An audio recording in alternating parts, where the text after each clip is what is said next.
पानी की जल बूंद से साज बनाया साच, राखन हारे राखिया जठ रगनी की आंच। तो परमात्मा जब चाहे तो सब कुछ कर सकता। सतगुरु जो चाहे सो कर ही, 14 कोट दूत जम डर ही। ऊत भूत जम त्रास निवारे, और चतर गुप्त के कागज पाड़े। परमात्मा सब कुछ कर सकता है। तो परमेश्वर जब आते हैं अपनी लीला बताते हैं कि परमात्मा को भूल कर ये प्राणी अपने जीवन को कैसे व्यर्थ करता है, और जब इस पर आपत्ति आती है तो भगवान को याद करता है।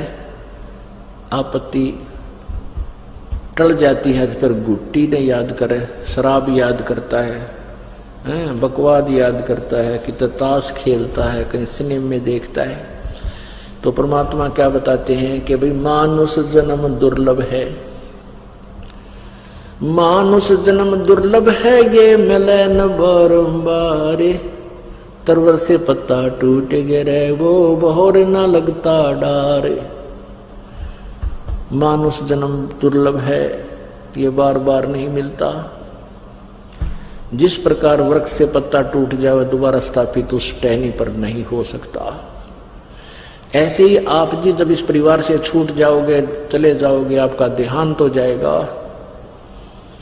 आप ऐसे बिछुड़ जाओगे जैसे वृक्ष से पत्ता टूट जाता है, दोबारा नहीं आ सकता। तो पुण्यात्माओं, परमात्मा ने इसके लिए क्या बताया है? पानी की जल बूंद से साज बनाया जीवे, अंदर बहुत अंदेश था, बाहर भूल गया पीव। पानी की जल बूंद से साज बनाया साच, राखन हारे राखिया जठ रगनी की आंच। परमात्मा हमें क्या याद दिलाते हैं? प्रभु ये याद दिलाना चाहते हैं कि जब तू मां के पेट में था, जब तू बालक रूप में मां के पेट में था, उस समय तुझे चेतना थी कि मैं किस कारण से इस गर्भ वाली कैद में फंसा हूं। और उस समय आप जी को ये भी याद था कि मुझे पहले भी बहुत मानव जीवन मिले हैं। उन मानव जन्मों में मैंने परमात्मा की यथार्थ भक्ति नहीं की, सही संत मुझे मिले नहीं, और जीवन व्यर्थ करके मैं चला गया। फिर किन किन योनियों में किस प्रकार के कष्ट मैंने उठाए। तो उस मां के पेट में भी इसको बहुत पीड़ा होती है। नीचे को सिर होता है, ऊपर को पैर होते हैं। और माता जब खट्टा मीठा खाती है, आहार करती है, नमक खाती है, तो उसका उस कच्चे बच्चे के कच्चे शरीर पर एक ऐसी चुभन होती है जिस कारण से वो मचलता है, पेट में ऐसे घूमता रहता है। वो घूमता इसलिए है कि उसके जो दर्द होता, पीड़ा होती, जैसे मच्छर लड़ जाते हैं, तो उसको ऐसे खाज करके या कितना खाट पर रगड़ के जब उसको ठीक, वो खाज ठीक होती है, तो उस दृष्टिकोण से उसके वैसी चुभन होती है, तो उसको चुभन की खाज को ठीक करने के लिए वो ऐसे मचलता है, दिन रात मचलता रहता है। माता सो रही होती है, वो रो रहा होता है और घूम रहा होता है सारी रात, ओड़ा सोड़ा। और साथ में ये भी याद करता है परमात्मा, अब के इस कैद से मुझे बाहर निकाल दो, मैं आपको कभी नहीं भूलूंगा, आपकी भक्ति करूंगा, पेट के लिए थोड़ा जो कार्य है वो करूंगा, करते हुए भी आपको याद रखूंगा। पीछे मुझसे बहुत भूल बनी, उसको क्षमा करो प्रभु। अब वो धीरे धीरे वो दिन आ जाता है जिस दिन इसकी बंद पेट से छूटती है, बाहर आता है, और बाहर आते ही फिर इसको ये 3 इंजेक्शन लग जाते हैं। रजगुण ब्रह्मा, सतगुण विष्णु, तमगुण शिव जी की अंदर से निकल रही ये शक्ति, ये त्रिगुणमयी माया बनकर, और प्रत्येक नवजात शिशु के पेट से बाहर आते ही उसमें इंजेक्शन से लग जाते हैं, ये अचेत हो जाता है। इसको कुछ याद नहीं तू कौन था, कहां से आया है। ये काल भगवान की व्यवस्था है। तो उसको नए सिरे से पढ़ा जाता है। तो ये तेरा काका है, ये तेरी चाची है, ये तेरा चाचा, ये तेरा मामा, ये तेरी बुआ, ये तेरी माँ, ये तेरा पिता। तो फिर वो नए सिरे से पढ़कर फिर उसी रंग में रंग जाता है। अब भगवान भूल जाता है। काल यही चाहता है कि जवान युवा होते शादी हो जाए, शादी होते बच्चे हो जाए, फिर जुड़ जा काल के कोलू में, सारी उम्र पेट भरने के धंधे में बर्बाद करके मनुष्य जीवन को और मृत्यु को प्राप्त हो जाए, फिर गधा बन जाए। परमात्मा आते हैं, अपनी प्यारी आत्माओं को समझाते हैं, तुम जिस क्रिया को कर रही है फाइनल नहीं है। इस क्रिया के, इस कर्म के साथ साथ आपने एक आवश्यक कार्य भुला रखा है, परमात्मा की भक्ति का। आप पे आवे हैं, आप पे भगवान की में, आप पे परमात्मा है, और आप ही अपनी भक्ति के लिए अपने से अन्य भगवान बताकर आपको प्रेरित करते हैं। क्या बताते हैं? उस समर्थ की रीझ छुपाई, उस परम पिता, उस समर्थ परमात्मा ने तेरे ऊपर रीझ के यानी प्रसन्न होकर तेरे को मां के पेट से बाहर निकाला। जब तू रो रहा था, तड़प रहा था और वचनबद्ध हो रहा था कि भगवान मैं कसम खाता हूं आपको, आपकी भूल नहीं पड़ेगी, मैं आपकी भक्ति किया करूंगा। अरे फिर बार आते भूल गया। उसके लिए क्या बताते हैं? उस समर्थ की रीझ छुपाई, इब कुल कुटुंब से राता, गर्भ के अंदर वचन भरे थे, कहाँ गई वो बाता। कितने प्यार थे। कहते हैं तू ये दिक्कत न बेटा बेटी कार को ठीक, भगवान दिखाई ना देता। तो क्या बताते हैं कि उस समर्थ की रीझ छुपाई, जिस परमात्मा ने प्रसन्न होकर तेरे को सकुशल माँ के गर्भ से बाहर निकाल दिया, उसको भूल कर तू भी एक दूसरे पर आश्रित हो गया है। मेरा बेटा ऐसा है, मेरा बेटी ऐसी है, इतने कमाई करती है, फलाना करती है, और भूल गया भगवान को। उस समर्थ की रीझ छुपाई, कुल कुटुंब से राता, रात माने लीन हो गया, कुल कुटुंब में उलझ गया तू। और गर्भ के अंदर वचन भरे थे, कहाँ गई वो बाता। जैसे कोई किसी को अपने प्यारे मित्र, बहन, भाई, सहेली को बताता है ना, अच्छा भूल गया उन बातों ने, देख याद कर ले उस दिन क्या कहा था तू, उस दिन क्या कह रहा था, ये भूल गया।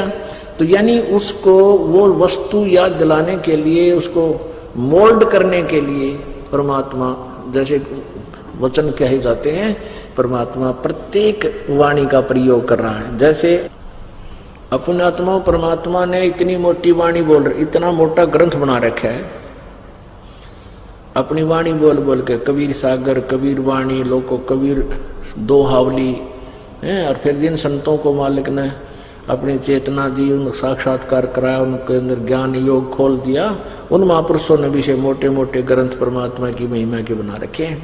इसलिए बना रखे हैं कि ना जाने कौन सी वाणी किसका चुभ जा और उसका जीवन बदल जावे, वो निकल जा काल के जालते हैं। जैसे कुएं में बाल्टी गिर जाती है, कुएं में बाल्टी डोल गिर जाता है जो पानी निकालने वाला होता है, तो उस बाल्टी को निकालने के लिए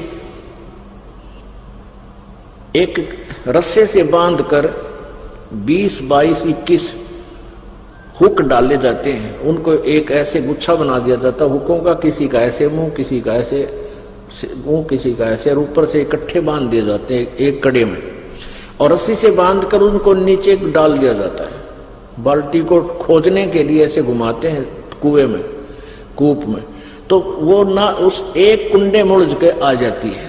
इसलिए ज्यादा डाले जाते हैं कि ना जाने कौन से कुंडे मुड़ जाओ, कौन से हुक्म में सूत बैठ जाए, वो निकला हुआ बाहर। तो ये वाणी रूपी परमात्मा ने ये कुंडे यानी हुक डाल रखे हैं, ये बोल रखी है, ना जाने किस प्यारी आत्मा के कौन सी वाणी चुभ जा और निकला दलदल से बैठ जा, सत्संग में आकर भक्ति करे अपनी। अब माँ से के पेट से आने के बाद ये नए सिरे से इसको पढ़ाते हुए परमात्मा बताते हैं, पानी की जल बूंद से साज बनाया साची, रखण हारे राखिया तू जठरग्नि की आंचे।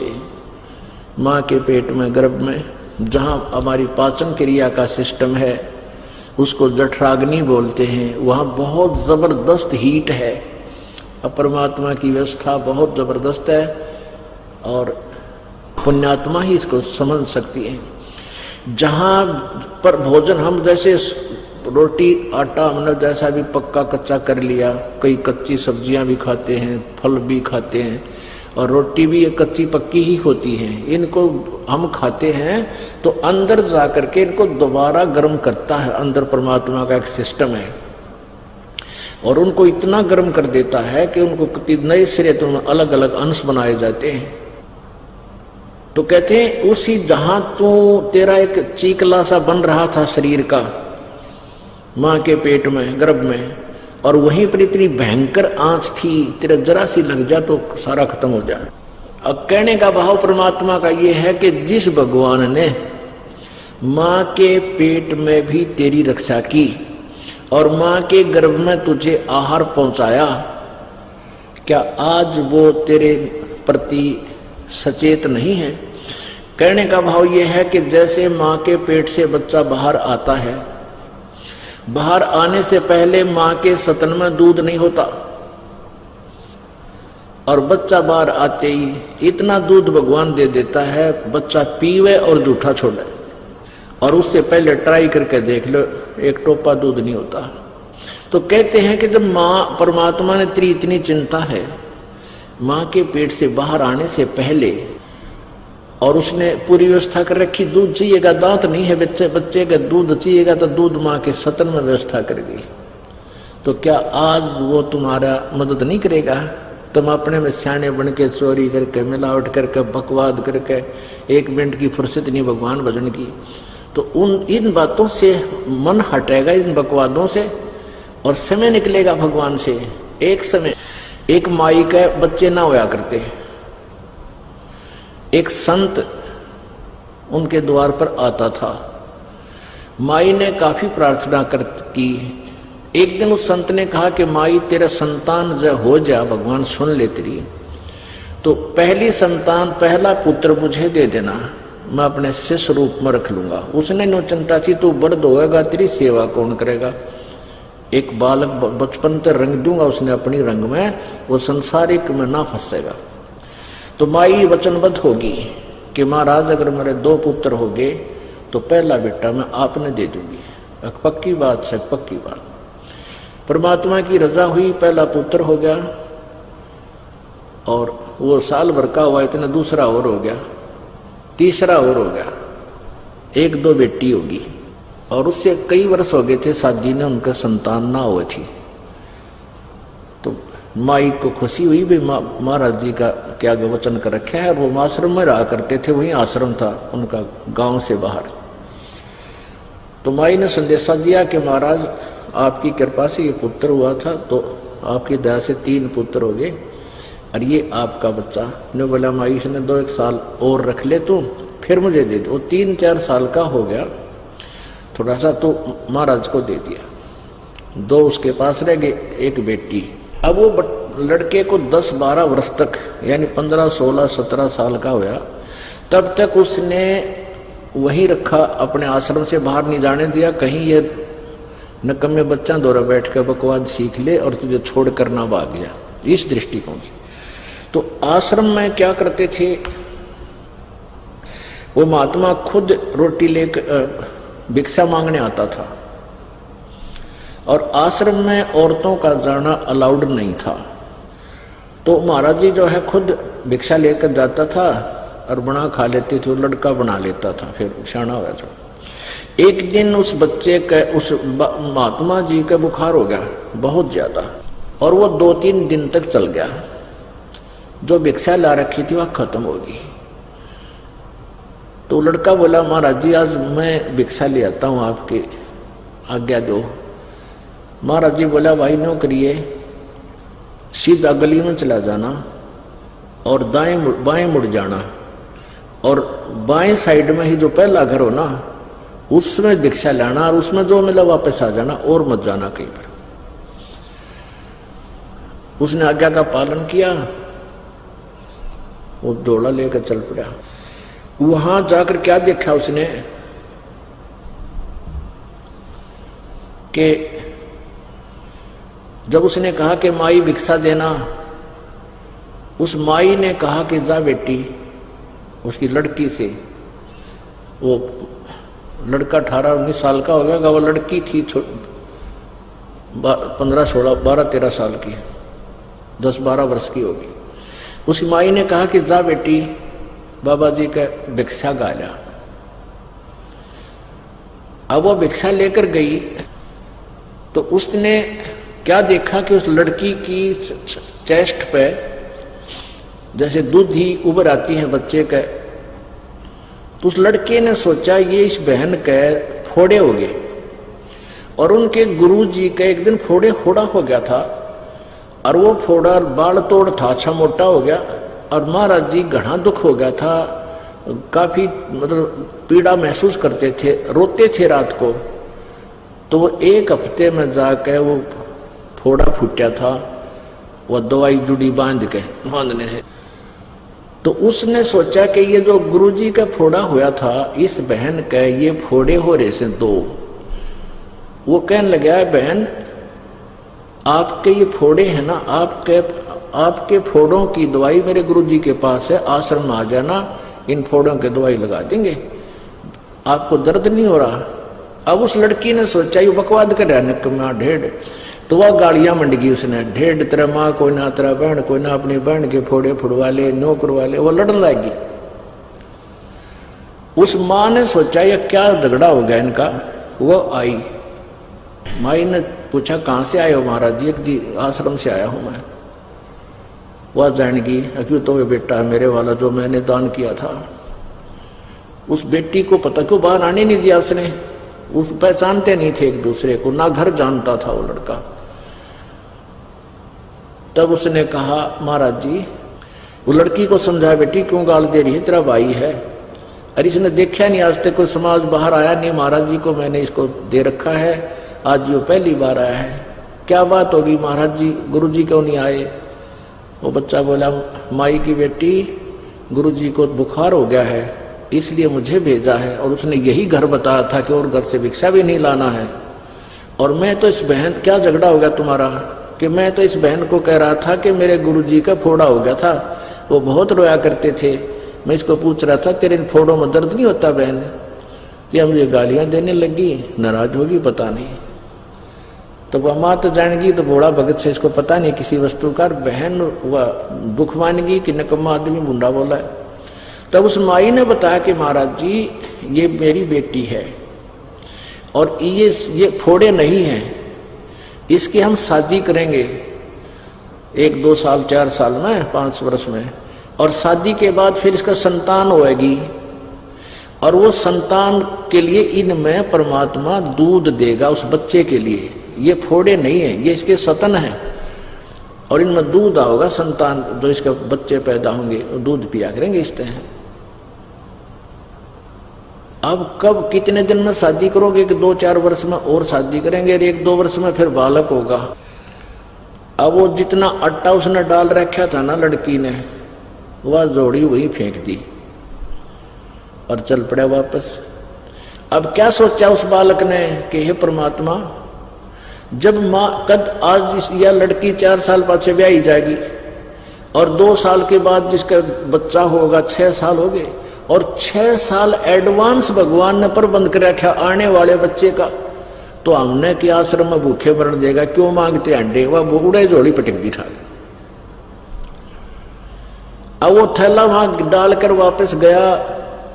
महाराज जी दुखी थाए, बीमार हो रहा था, कहने लगे बेटा भिक्षा नहीं लाया? महाराज जी नहीं लाया, ना लावा आज के बाद। बोला रखी बात होगी, किसने के कह दिया? महाराज जी कहा किसी ने कुछ नहीं को नहीं। जब परमात्मा इतना एडवांस व्यवस्था करता है तो हम क्यों चिंता करें, आप करेगा व्यवस्था। वो सारी कहानी बताई। हमारा दिन सोचा ये अच्छा निकम्मा पैदा हुआ, भूखा मरेगा, मन न मारेगा भी। अब वो तो मानने कोई ना, बूढ़े चला जाना, बुखार घना हो गया, अपना सब्र करा, देखी जाएगी जो होगा, निकम्मा हाथ लग गया। इतने में क्या हुआ कि गांव में चर्चा चल गई कि महाराज जी तो हो गए बीमार भाई, और वो लड़का है ना वो नालायक से जोड़े ने भी थोड़ा बहुत आटा था उसने भी यहीं डाल गया कि मैं मांगने नहीं आऊँ, पता नहीं किसने के कह दिया उसको। वो दुख मान गया, और भाई महात्मा जी भूखा है और वैसे ऊपर तो बीमार है। तो ऐसे चर्चा गांव में 2-4 ग्राम हुई तो सब ने रोटी बनाई फटाफट। दुनसा सुना हुआ बना लग जाए, मैं रोटी लेकर जाऊंगा। एक दूसरे से सलाह बनी तो लाइन लगी रोटी ले जाने वाले की। वहां शाम वो पहुंचे ना 10-15 कट लगातार रोटी ले जाओ। वहां आश्रम में ढेर ला दिया रोटियां का 4 बजे। तब वो लड़का बोला, गुरुजी हम तो वही मांगते फिर थे, देख मालिक ने ठाठ ला दिया। और उस गांव ने उस दिन के बाद वो एक घर की डेली ड्यूटी ला दी कि प्रतिदिन एक घर इनकी रोटी यहां पहुंचाया करेगा। बोलो सतगुरुदेव। तो क्या बताते हैं, पानी की जल बूंद से ये साज बनाया साच, रखन हारे राखिया तू जठरग्नि की आंच। अष्ट चाम रग रोम सब किसने की नागूद, उदर बीच पोषण किया बिन जननी के दूध। उस परम पिता की महिमा बता रहे हैं आदरणीय गरीबदास साहिब जी कि जब तू माँ के पेट में था, माँ के पेट से बाहर आया तब तक दूध का ढेर लगा दिया तेरे लिए, लेकिन माँ के पेट में भी उसने पाला तू। उस समय ना कोई भाई था तने संभालने वाला, ना बहन थी, ना माँ थी, ना पिता था, ना कोई आहार लाने और ले जाने वाला था। कहते माँ के पेट में भी तेरी परवरिश कैसे की, उसने व्यवस्था बना दी माँ की नाभि से, और तेरी नाभि का कनेक्शन कर दिया, इंटरनल कनेक्शन, और वहां से तेरी परवरिश कर दी। उर्दमुखी जद रह था तल सिर ऊपर पाँव, रखन हारे राखिया जठरग्नि की लावे। अस्थि चाम रग रोम सब, कहते उस परम पिता ने तेरे आड़ चाम नस नाड़ी रे कितनी व्यवस्थित चांग की आवश्यकता थी, वही अंग वही व्यवस्थित वही लगा रखा। अस्थि, अस्थि माने हड्डी, हस्थि अस्थि चाम रग रोम सब किसने की न्यागूद। मांस को गुद बोलते, गुदा गुद। उदर बीच पोषण किया बिन जननी के दूध। माँ के पेट में भी तेरा रस्त परवरिश बिना दूध के की, और बाहर आया तो दूध का ढेर लगा दिया। तू ही तुतकारे थी जपे था जपा जाप, और बाहर आके भरम गया तो बहुत करत है पाप। माँ के पेट में तो तू ही ये भगवान बच पक्ष बाहर निकाल दो, आपको बोलूंगा नहीं, तू ही, तेरे बिना कोई नहीं हमारा, तू ही तुतकारे थी वहां जपता जपा जाप, और बाहर आके भरम गया तन बहुत किए अब पाप। तू ही तुतकारे थी रंकार धुन ध्यान, कदे तड़प तड़प का मालिक ने याद करे था अंदर से कसक के साथ। जिन यो साज बनाई या जाकू ले पहचान, जठरग्नि से राखिया ना साई गुण भूले। ओ साहेब दर हाले है क्यों बोवे है सूल। क्या बताते हैं, उस परम पिता की गुणों को भूला मत भाई, जिसने तेरी ऐसी आपत्ति में रक्षा की। माँ के पेट में सबसे भयंकर दुख है माँ के गर्भ में। आपको एक प्राणी का 100 वर्ष जीवन और 100 वर्ष कोड लग जा, उससे भी ज्यादा दुख 9 महीने के अंदर इस गर्भ के अंदर आप काट कर बाहर आते हो, और बाहर आते भूल जाते हो, क्योंकि बिना ज्ञान के बगैर सत्संग के हम ऐसे धोखा खाते रहे। जठरग्नि से राखिया ना साई गुण भूले। उस माँ के पेट में आग बढ़ी थी, वहां भी तेरी रक्षा की। जैसे होली को, प्रहलाद को होली से बचाया था, ऐसे ही माँ के पेट में होली है, उसके साथ तेरी रक्षा की परमात्मा ने। न साई गुण भूल, उस परम पिता के गुणों को भूला मत। और ओ साहेब दर हाल है क्यों बोवत है सूल। क्यों परमात्मा आज भी है, तू ये खोटे कर्म ना करे, चोरी ठगी रिश्वतखोरी बकवाद है, इन छोड़ दे। आज भी इतना वो तेरे अवश्य देगा। देखो पुण्यात्माओं, यदि आप संत शरण में आते हो, परम संत की शरण में, कबीर जी की शरण में, परम संत के माध्यम से, तो आपके भाग्य में ना होगा वो भी देगा अच्छी वस्तु, और दुर्भाग्य होगा आपका कैंसल करेगा। और अन्य जो साधना तुम कर रहे किसी अन्य भगवानों की, वो साधना शास्त्र विरुद्ध होने से आपको लाभदायक नहीं है, लेकिन जो संस्कार है वो ही आपको मिल रहा है। तो यहां दोनों लाभ होंगे आपको। जठरग्नि से राखिया ना साईं गुण बोल, वो साहेब दरहाल है क्यों बोवत है सूल। ये खोटे कर्म करके अपने पाप कर्म रूपी ये काटे ना बोवा, भविष्य में तेरे प्रारब्ध में लिखे जाएंगे। जठरग्नि से आध घड़ी की आध घड़ी, आध घड़ी की आधी, संतों से ती गोष्ठी जो की जैसो लाभ। आध घड़ी की आध घड़ी, आध घड़ी की आध, और संतों से ती गोष्ठी जो की जैसो लाभ। अब देखो वही बात आ जाती है, एक 22 मिनट की घड़ी होती थी और 2.5 घंटे का 20 मिनट की घड़ी होती है, 24 मिनट की 24 मिनट की घड़ी होती थी, तो अब 2.5 घड़ी का 1 घंटा बन जाता 60 मिनट। तो कहते हैं आधी घड़ी यानी 12 मिनट परमात्मा की चर्चा यदि किसी भक्त संत के साथ तेरी हो जाएगी, उससे भी बहुत लाभ मिलेगा। अपने आत्माओं कहते हैं सूत्या संत जगाइयो, सूता साधु जगाइयो, वो करे नाम का जाप। ये तीनों सूते भले सिंह साकट और सांप। कहते हैं ये 3 तो छेड़ियो मत। एक तो साकट आदमी निकम्मा, साकट किसने कहे भक्ति करे नहीं, वो करता उसमें बाधा करे, उस 100 उठ पटांग बात कह के दरिया उड़े क्यों बकवाद कर जाते हो। और कहते हैं साधु सुत्या भी संत भगत ने ठा दोगे जाके, उठते सत्साए नमो नमो शुरू कर देगा, कि मंत्र जाप करेगा अपना। तो कहते हैं संत भगत के पास बैठोगे, चले भी गए, सो रहा उन्हें उठा दे तो उठते मालिक को याद करेगा, आप कभी याद आओगा। और ये तीनों सूते वाले शेर और साकट और सांप, इन नहीं छेड़ा सूत्या बीमारी न पड़े रहे तक तक। तो यहां क्या बता रहे हैं कि आध घड़ी की आध घड़ी, आदि की पुन आद, संत साधों से ती गोष्ठी जो की जैसो लाभ। आदि की 12 मिनट और 12 की फिर आदि यानी 6 मिनट, यानी 67। जैसे उस बहन का पति मर गया था, दुखी बहुत थी, इकलौता लड़का वो भी बिगड़ गया था, तो प्रारंभ में वह बहन गई, कुशल मंगल ही हुई थी और भगवान की चर्चा 5, 7, 10 मिनट उसने की।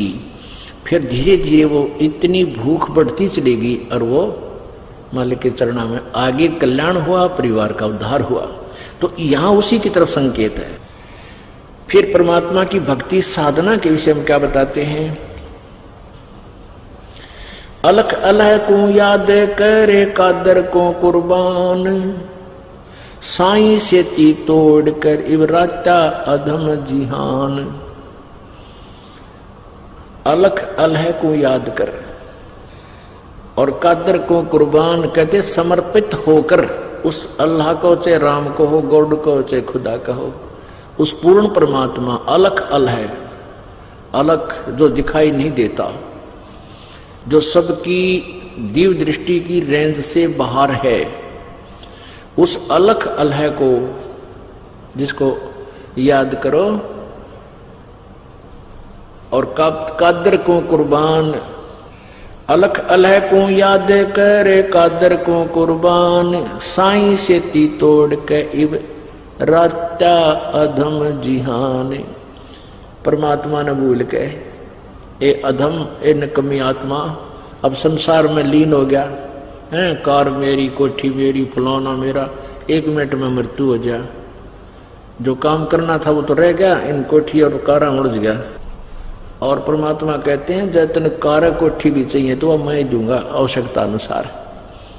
पर श्रद्धा से पूरे विश्वास के साथ लग उन कार कोठियों का सदुपयोग करना, भगवान की चर्चा करना घर में, और फिर कार में बैठकर अपने सत्संग में आना, बच्चों को लाना, कोई और ना आ सके उस भक्त में बैठा लाना। तो इसका ऐसे लाभ उठाना, परमात्मा की दी हुई संपत्ति का सदुपयोग करना।